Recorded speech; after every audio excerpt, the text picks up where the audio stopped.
The final tectonic hazard that we need to look at in the restless Earth unit is our case study of a tsunami. Okay? And for that we use probably the most famous tsunami in recent history, the Boxing Day 2004 tsunami that hit Indonesia. Now the exam board is probably going to ask you two different ways around this case study. Okay? They might ask you firstly about the effects or the responses. So what I suggest you do is split your diagram in half like that. Okay? However, it's not that simple, because we can really categorise the effects and the responses as either short-term or primary effects and long-term or secondary effects. The same goes for responses. So actually what we want to end up doing is putting a cross through our diagram and splitting it into 4 sections. So first off, we need to look at the primary effects. Obviously, the immediate one that comes to mind is the number of deaths. So to represent that, we just draw a gravestone, a little rest in peace sign, okay, and if we put next to that 270,000 to represent the number of people killed in the Boxing Day tsunami. Another, obviously, effect of the tsunami was the number of buildings that were destroyed, and the total number here is quite astonishing. Okay, we saw about 1.7 million buildings being destroyed. One final, and perhaps slightly more small-scale primary effect, but still just as important, was also the destruction of many sailing boats and fishing boats, which obviously would lead to a loss of income for fishermen and local tradesmen. Moving on to the secondary effects, or the long-term effects, so these are kind of effects that may not have happened initially, but would have maybe happened over the next few weeks, months, or years. Firstly, we saw a huge increase in the number of orphans.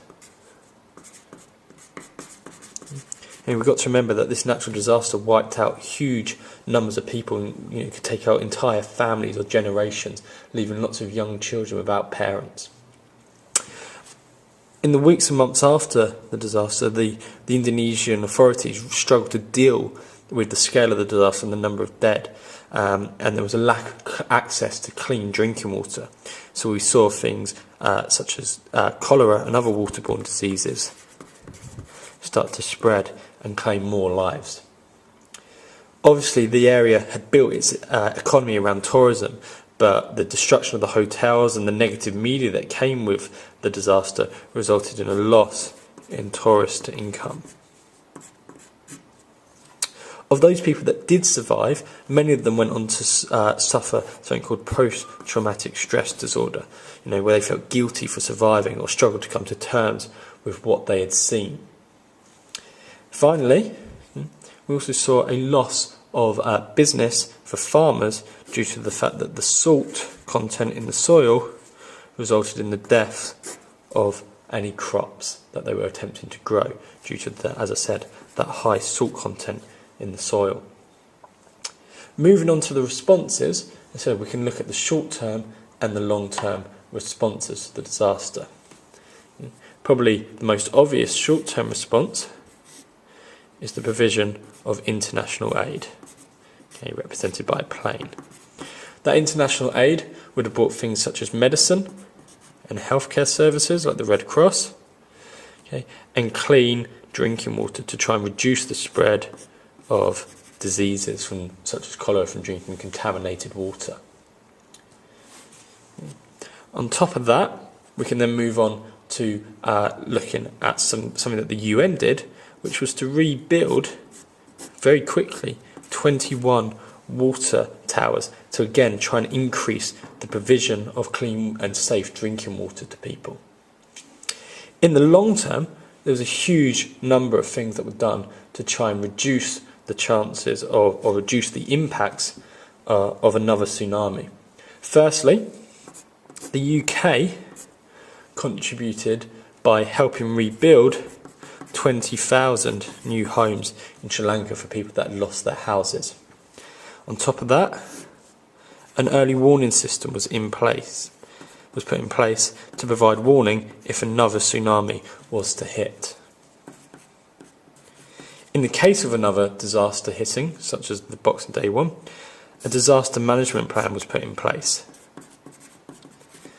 so that people would know better what to do in the event of another disaster.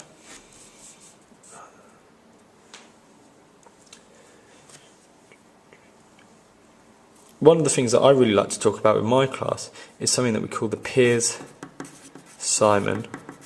appeal. Piers-Simon was actually a victim of the disaster, and he died in the initial hit when the wave initially hit Fifi Island. His brother set up the Piers-Simon appeal as a charity in his name, and the charity actually provides school equipment for orphaned children. So it's a nice kind of link between a response to one of our long-term impacts. There are several other charities that survivors or families of victims have set up to try and help. One thing we should quickly go back to talk about a short-term response was the UK donations in terms of, and worldwide donations in terms of charity. Obviously the disaster happened on Boxing Day, so there was lots of people sitting around the TV and watching and with their families, and as a result there was a huge donation to help. The UK actually donated somewhere in the region of £175 million. 75 million of that came from the government and 100 million from the UK public.